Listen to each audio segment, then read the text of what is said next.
तारापुर गांव में भोला नाम का एक गरीब किसान अपनी बुद्धिमान मां के साथ रहता था। भोला बड़ी मुश्किल से अपनी और अपनी मां की आजीविका चला रहा था। एक दिन वह जंगल से लकड़ियां लेकर घर आया, जहां उसकी मां रोटियां बना रही थी। वह चिंतित थी कि अगर लकड़ी नहीं मिली तो खाना कैसे बनेगा। भोला ने आश्वासन दिया कि वह कोई न कोई उपाय जरूर निकालेगा। खाने के बाद भोला गांव के अमीर सेठ तिजोरी लाल से मिला, जो हमेशा छींकता रहता था। भोला ने उससे कुछ पैसे उधार मांगे ताकि वह अपने और अपनी मां के लिए भोजन खरीद सके। तिजोरी लाल ने पैसे तो दिए, लेकिन कहा कि उसे वापस भी लेने होंगे। भोला घर लौटा और अपनी मां को पूरी बात बताई। उसकी मां ने उसे बताया कि उसके पिता बहुत अच्छे समोसे बनाते थे और पूरे गांव में उनके समोसे प्रसिद्ध थे। ये सुनकर भोला ने भी समोसे बनाने का निश्चय किया। भोला और उसकी मां ने मिलकर समोसे बनाए और अगली सुबह वह उन्हें बेचने के लिए गांव के बाजार में गया। उसने जोर जोर से समोसे बेचने की आवाज लगाई, लेकिन पास में ही समोसे बेचने वाले कालू को यह पसंद नहीं आया। उसने भोला का मजाक उड़ाया और कहा कि उसके समोसे बेस्वाद हैं। जब कुछ गांव वालों ने भोला के समोसे खाए तो उन्हें सच में पसंद नहीं आए। वे कालू की दुकान पर चले गए, जिससे भोला बहुत दुखी हो गया। घर आकर भोला ने मां से कहा कि उसके समोसे किसी को पसंद नहीं आए और अब उसके पास पैसे भी नहीं बचे हैं। उसकी मां ने उसे धीरज रखने को कहा और विश्वास दिलाया कि भगवान उसकी मेहनत का फल जरूर देंगे। अगली सुबह तिजोरी लाल अपने नौकरों के साथ भोला के घर आया और अपने पैसे लौटाने को कहा।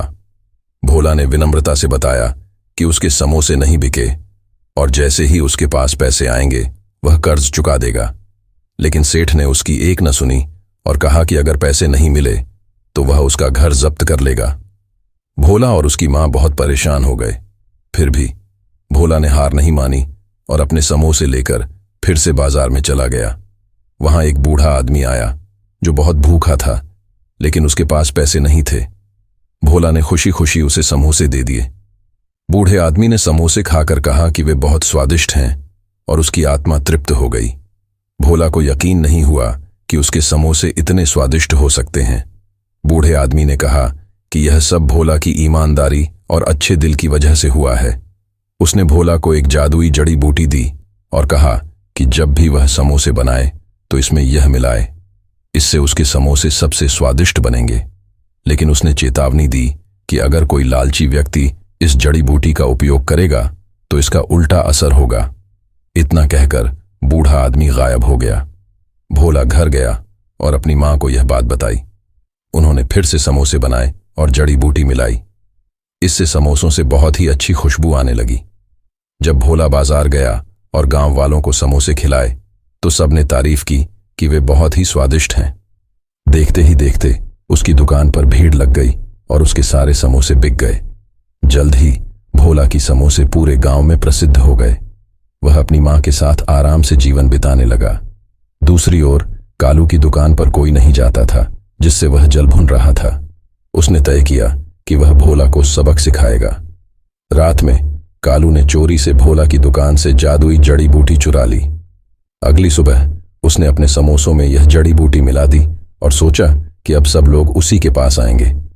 लेकिन जैसे ही उसने समोसे बनाए, कुछ अजीब होने लगा। उसकी दुकान पर धुआं उठने लगा और अचानक उसके ठेले में आग लग गई। पूरा ठेला जलकर राख हो गया। कालू को एहसास हुआ कि उसकी लालच ने ही उसे बर्बाद कर दिया। उसने भोला की जड़ी बूटी चुराने की गलती की थी, इसलिए उसे इसका खामियाजा भुगतना पड़ा। भोला ने यह सब देखा और उसे बूढ़े आदमी की बात याद आई कि जड़ी बूटी लालची लोगों के लिए काम नहीं करती। इस घटना के बाद गांव वालों को भी सीख मिली कि लालच बुरी चीज है। उधर भोला ईमानदारी और मेहनत से अपनी समोसे की दुकान चलाने लगा और बहुत सफल हुआ। इस तरह उसकी गरीबी दूर हो गई और वह अपनी मां के साथ खुशहाल जीवन बिताने लगा।